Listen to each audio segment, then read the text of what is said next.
Bir sıra konseptual məsələlərə fikrimi bildirmək istərdim. Əvvəla nəzərə alsaq ki, hal-hazırda bütövlükdə ümumi təhsil müəssisələrində çalışan müəllimlərin sayı təxminən 150 minə yaxındır, yəni 146 mindən çoxdur.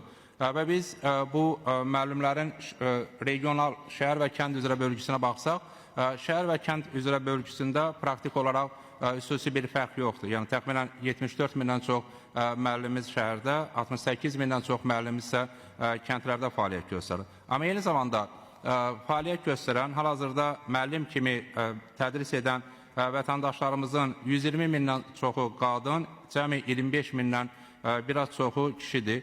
Biz ona xəbər verir ki, təhsil sektorunda bu gender yanaşmanın nəzərə alınması və bu istiqamətdə təşviqin gücləndirilməsinə ehtiyac var.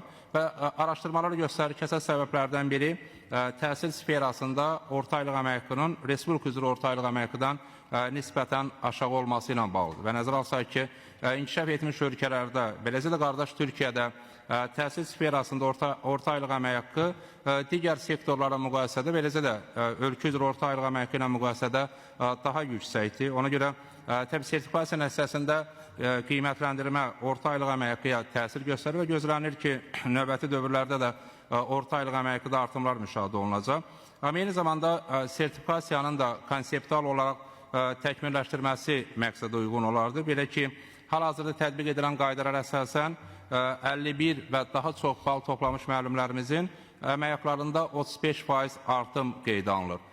Və eləcə də 30-51 arası bal toplamış müəllimlərimizin əmək haqqısında isə 10% artım qeydə alınır. Bu deməkdir ki, 60 baldan 50 bal toplamış müəllimimizin əmək haqqısı cəmi 10% artır. Nəzərə alsaq ki, 50 bal 84%-ə yaxın nəticə deməkdir.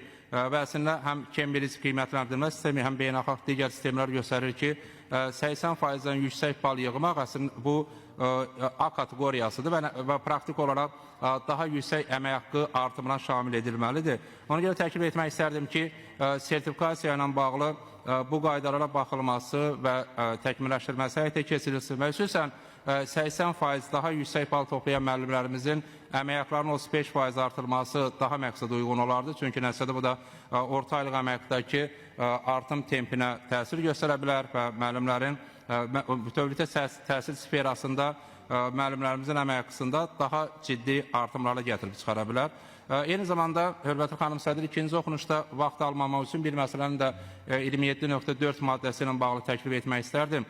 Təklif etmək istərdim ki, güzəşli kateqoriya həm də keçmiş məcburi köçkünlər əlavə olunsun. Çünki nəzərə alsaq ki, Cənab Prezidentin hər zaman keçmiş məcburi köçkünləri xüsusi diqqəti, dəstəyi var və bu istiqamətdə Respublikamızda kifayət qədər çox şahalı siyasət və dəstək siyasət həyata keçirir. Hətta məcburi köçkünlərimiz məskunlaşdıqdan sonra 3 il müddətində statusunu qoruyub saxlayırlar və bütün güzəştlərdən istifadə edirlər. Ona görə daha məqsədə uyğun olardı ki, keçmiş məcburi köçkünlər də məhz bu 27.4-cü maddədə qeyd olunduğu kimi yenidən imtihana daxil olan zaman həmin rüsumu ödəməsinlər, ödənişlərdən azad olsunlar. Çünki mövcud qanunvericilik və eyni zamanda Cənab Prezidentin rəhbərliyin həyata keçirilən siyasət keçmiş məcburi köçkünlər üçün bu güzəştlərin qorunub saxlanmasına gətirib çıxarır və məqsədə uyğun olardı ki, biz bu maddədə də həmin vətəndaşlarımız üçün güzəştin tətbiq edilməsini nəzərə alaq. Bütövlükdə qanun layihəsini dəstəkləyirəm, mən səs verəcəm. Çox sağ olun.